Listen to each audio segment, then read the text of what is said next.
The morning was still, quiet, perfect.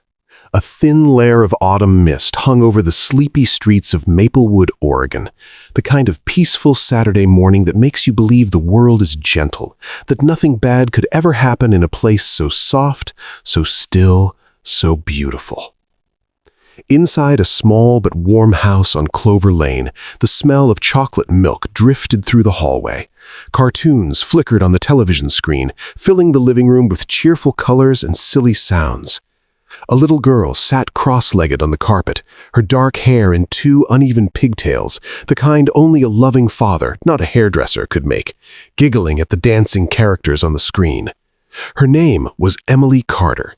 She was 6 years old, and she had absolutely no idea that in less than 60 seconds, her entire world was about to shatter. Her father, Daniel Carter, stood in the kitchen doorway, leaning against the frame with a mug of coffee in his hand, watching his daughter laugh. He was 34 years old, broad-shouldered, with tired eyes that softened completely whenever they landed on Emily. He was a single father, had been since Emily was 2, and Saturday mornings like this were sacred to him. No work, no errands. Just him and his little girl, and the whole unhurried morning stretching out in front of them like a gift. "Daddy, look! The penguin fell again!" Emily shrieked with laughter, pointing at the screen. Daniel smiled. "He always falls, Bug, every single time." "Because he doesn't listen," Emily announced with the confident authority of a 6-year-old who had clearly figured out the lesson. Daniel laughed, a deep, full laugh, and took a sip of his coffee. Then he set the mug down on the counter. Then he grabbed the counter's edge with both hands. Then, without a single word, without a sound, without any warning at all, he crumpled to the kitchen floor like a puppet whose strings had been suddenly cut. The mug shattered. Coffee spread across the tile in a dark, creeping pool. Emily turned around. "Daddy?" Silence. "Daddy?" Nothing. Emily Carter was not the kind of child who panicked easily. For a 6-year-old, she was remarkably brave. The girl who didn't cry when she scraped her knee, who pet the neighbor's big barking dog without flinching, who once calmly told her teacher that a wasp had flown into the classroom while everyone else screamed. But standing in the kitchen doorway, staring at her father's motionless body on the floor, Emily felt something she had never felt before. A cold, hollow terror, the kind that starts in your chest and swallows you whole. "Daddy, wake up!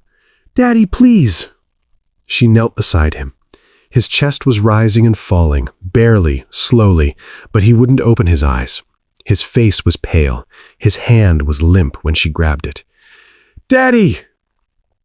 3 miles across town, in a garage that smelled like engine oil and black coffee, a man named Jack Hayes was elbow-deep in a motorcycle engine, a country song humming low on an old radio in the corner.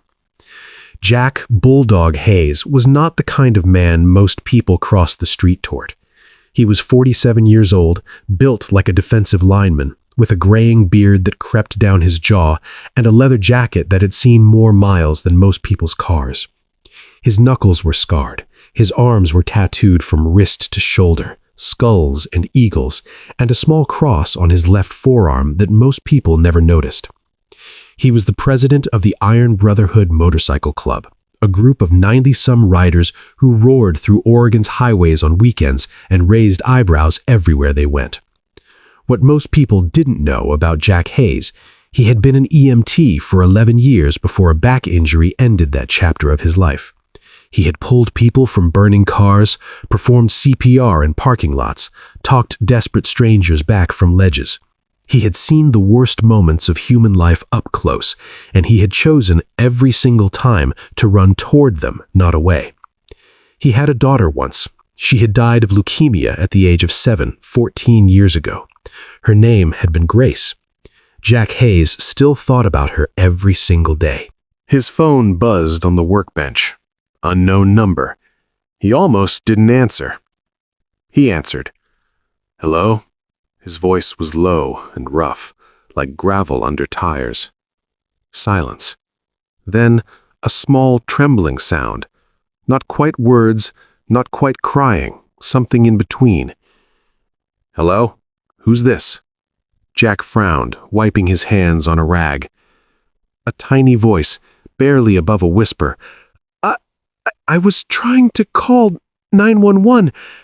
I think I pressed the wrong... My daddy, he fell down and he won't wake up."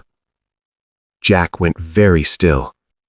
In her kitchen in Maplewood, Emily Carter was on her knees beside her father, one hand pressed to his chest to feel his heartbeat, the other hand clutching her father's old cell phone, the one he'd let her use to play games, the one whose emergency dial keypad she had never used before, the one whose 9 and the number she'd actually pressed looked just alike to small, terrified fingers. She was crying now, the kind of crying that has no sound, just tears streaming silently, because the fear is too big even for sound. "Sweetheart." Jack's voice changed completely. Gone was the gruff edge. What came out instead was calm, steady, warm, unhurried. The voice of a man who had talked to terrified people before. The voice of someone who knew exactly what to do. "Emily, I'm going to help you, okay? I promise. You are not alone. Can you tell me your name?" A shaky breath. "Emily." "Emily, that's a beautiful name. Emily, you did so good calling for help. You did exactly the right thing. Now I need you to be my brave helper for just a little while, okay? Can you do that?" A pause. Then, very quietly, "Okay." Jack had already grabbed his own phone with his free hand, dialing his vice president, Marco, while keeping Emily on the line. He had assessed the situation in seconds. Unconscious adult male, unknown cause, child alone in the house, wrong number dialed, real 911 not yet called. "Emily, I need to ask you some important questions, and I need you to be very brave. Is your daddy breathing? Can you see his chest going up and down?" A long pause. Jack could hear small feet shuffling, movement, the sound of Emily leaning close to her father. "Yes, I think so. A little bit." "Good. Good girl. Is there any blood? Did he hit his head when he fell?" There's coffee everywhere. I don't see blood." "Perfect. Emily, I need you to do one more thing. I need you to go find your house number, the numbers on your front door or your mailbox. Can you do that without leaving your daddy alone for too long?" "I know it," Emily said, and her voice had steadied just slightly, something to focus on, something she could do. "It's 412 Clover Lane. My daddy made me memorize it." Jack Hayes exhaled with relief. "Your daddy is a very smart man, and you are the smartest girl I have ever talked to." On his other phone, he was already talking to Marco. "Get everyone up. 412 Clover Lane. Man down, child alone in the house. Ambulance is being called right now. Move." He heard Marco's voice sharpen. "How many?" "Everyone," Jack said. "Every single person who can ride." For the next 4 minutes, the longest 4 minutes of Emily Carter's young life, Jack Hayes stayed on the phone with her. He talked her through checking her father's pulse. He guided her tiny fingers to the right spot on Daniel's wrist. He told her to find a blanket and put it over her daddy to keep him warm. He asked her what cartoons she'd been watching, and when she told him about the penguin who kept falling down, he laughed and said he felt like that penguin most mornings. She laughed. Just once, just briefly, but she laughed. "Jack," she asked in a quiet moment. "Yeah, Bug?" "Is my daddy going to die?" The garage had never been so silent. Jack Hayes closed his eyes for one single second. He thought of Grace. He thought of every person he had ever knelt beside on a cold pavement, every hand he had ever held in the back of an ambulance, every moment where the only honest answer was, "I don't know," but the only right answer was something different. "Your daddy has got the bravest little girl in the whole world fighting for him right now," Jack Hayes said, his voice steady and sure. "You called for help, you stayed with him, you gave me your address. Emily, because of you, help is coming. Because of you. And I promise you, I am not going to stop until someone is there with you. I promise." "You promise?" "On everything I have," Jack said. "I promise." The residents of Clover Lane were just beginning their Saturday mornings, coffee brewing, dogs being walked, newspapers being retrieved from front steps, when they heard it. A distant rumble, low at first like thunder on the horizon, then closer, then louder, then so loud the windows began to tremble. Mrs. Hendricks at number 408 stepped onto her porch and gasped. Coming down Clover Lane, 4 abreast, was a river of motorcycles, dozens of them, then more. The crone caught the morning light, flashing like a moving constellation. The sound was a roar that rattled the teeth, filled the lungs, shook the quiet morning air into something unrecognizable. People came to their windows. Children pressed their faces to the glass. Someone called the police, not for an emergency, but simply because they had never, in their entire lives, seen anything like this. 91 motorcycles came to a stop in front of 412 Clover Lane. 91 engines went quiet all at once. The silence that followed was enormous. Then the doors opened, and they came. Big men and women in leather jackets, with road-worn faces and careful eyes, moving quickly but calmly toward a small house on a quiet street where a 6-year-old girl was waiting alone beside her father's body. The neighbors who had watched in fear now watched in confusion, then in amazement, then, many of them, in tears. Inside the house, Emily heard the motorcycles. She had crawled close to her father and was holding his hand with both of hers. "Jack," she whispered into the phone, "what is that sound?" "That, Emmy," Jack said, and she could hear the smile in his rough, warm voice, "is help arriving, Bug." The front door opened. Emily had unlocked it at Jack's instruction, and 3 riders came in first. 2 of them, a man named Rodrigo and a woman named Patty, were trained first responders. They moved to Daniel Carter's side with practiced speed, assessing, communicating in calm, clipped tones, repositioning him, monitoring his breathing. The 3rd rider, large, bearded, wearing a jacket with a president's patch on the chest, walked directly to Emily. He got down on one knee so his eyes were level with hers. He had kind eyes, tired and kind, like her dad's. "Emily," he said. She looked at him, this enormous, scarred, leather-clad stranger, and something in her 6-year-old heart understood exactly who he was. "Jack?" she whispered. "Hey, Bug," he said softly. "I told you I'd come."